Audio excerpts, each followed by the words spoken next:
Radhe Radhe everyone. आज की video में मैं आपको वैकुंठ चतुर्दशी की व्रत कथा सुनाऊंगी। वैकुंठ चतुर्दशी की कथा सुनने के लिए हम अपने हाथ में थोड़े से तिल ले लेंगे। काले तिल ले सकते हैं, काले तिल ना हो तो आप चावल या फूल भी हाथ में ले सकते हैं। अब हम वैकुंठ चतुर्दशी की कथा शुरू करेंगे।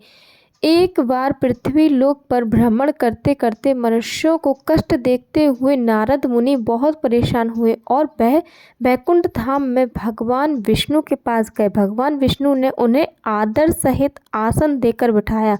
तब नारद मुनि ने कहा, हे भगवान, जो आपके भक्तगण हैं वह तो बहुत सहजता से आपको प्राप्त कर लेते हैं, लेकिन जो सामान्य मनुष्य है वो आपको कैसे प्राप्त करें, वो कष्टों से कैसे मुक्त हो, इसका कोई सरल सा उपाय बताएं।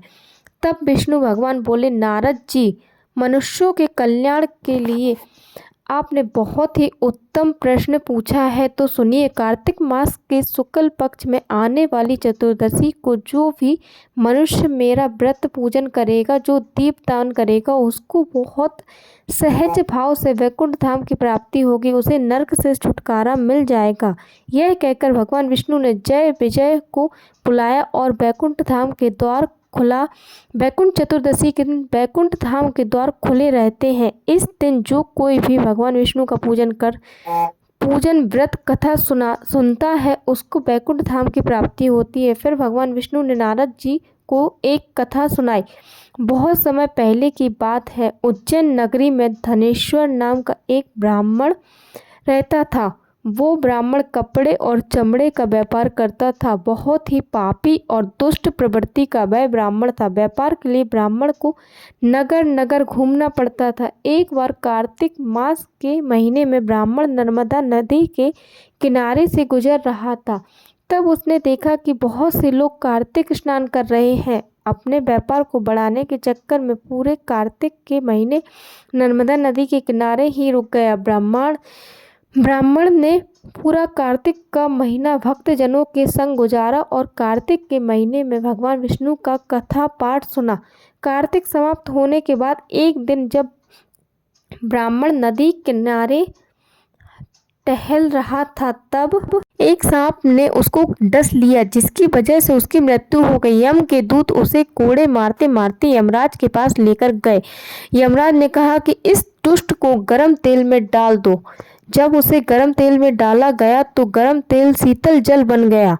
यह देखकर यम के दूत बहुत चकित हुए। वापस यमराज के पास आए और सारी कहानी बताई। तभी वहां नारद मुनि प्रकट हुए और नारद मुनि ने कहा कि हे यमराज, यह ब्राह्मण नरक के योग्य नहीं। जो भी मनुष्य कार्तिक मास के शुक्ल पक्ष में आने वाली चतुर्दशी को भगवान विष्णु की महिमा सुनता है, किसी भी रूप में भगवान विष्णु का पूजन करता है, उसे वैकुंठ धाम की प्राप्ति होती है। और इस ब्राह्मण ने तो पूरा कार्तिक का महीना भक्तजनों की संगत में रहकर भगवान विष्णु की महिमा को सुना है। और जो भी मनुष्य कार्तिक मास में भगवान विष्णु की महिमा को सुनता है, उसे स्वर्ग की प्राप्ति होती है। उस बड़ को वैकुंठ धाम में भेजा गया और कुबेर का धनंजय बनाया गया। भगवान विष्णु की महिमा का श्रवण करने से ही उसके सारे पापों का नाश हो गया। वैकुंठ चतुर्दशी के दिन जो भी भगवान विष्णु का पूजन अर्चन व्रत करता है, भगवान विष्णु की कथा सुनता है, उसके लिए वैकुंठ के धाम खुले रहते हैं। हे भगवान, जैसे आपने उस ब्राह्मण को वैकुंठ धाम प्रदान किया, वैसे ही इस कथा को कहते सुनते हुंकारा भरते सभी के सभी कष्टों का नाश करना और सभी को वैकुंठ धाम प्रदान करना। यह श्री वैकुंठ चतुर्दशी की व्रत कथा। इसके बाद हमें श्री गणेश जी की कथा जरूर सुनेंगे।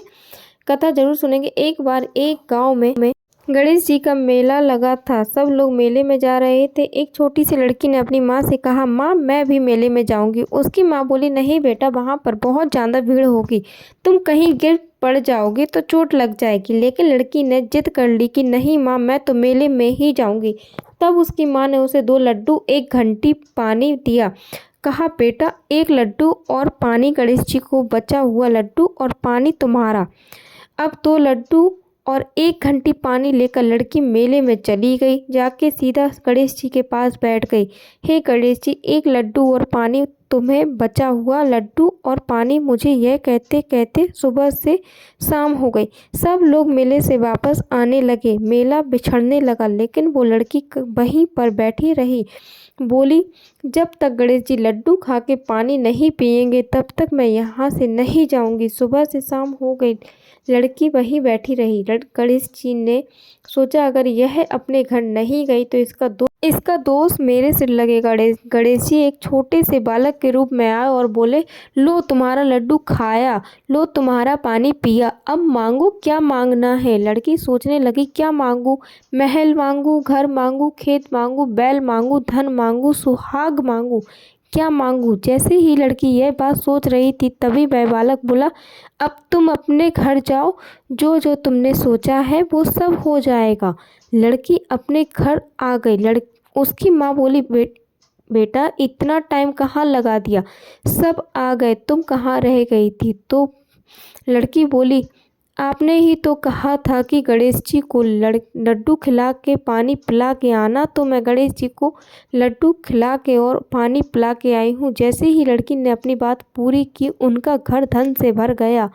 जो जो इस लड़की ने सोचा था वह सब कुछ हो गया। गणेश जी महाराज, जैसे आपने उस लड़की की इच्छा पूरी की, जैसे उनके घर को धन से भरा, वैसे ही इस कहानी को कहते सुनते हुंकारा भरते सबकी इच्छाएं पूरी करना और सबके घर को धन से भरना। यह श्री गणेश जी की कथा इस तरह से वैकुंठ चतुर्दशी की व्रत कथा पूर्ण होती है। कथा सुनने के बाद जो हाथ में तिल के दाने लिए थे वह भगवान को समर्पित करेंगे और जल के लोटे में डाल देंगे। फ्रेंड्स, आपको यह कथा कैसी लगी कमेंट करके ज़रूर बताना। वीडियो को लाइक कर देना, चैनल को सब्सक्राइब कर लेना। जय श्री हरि, राधे राधे।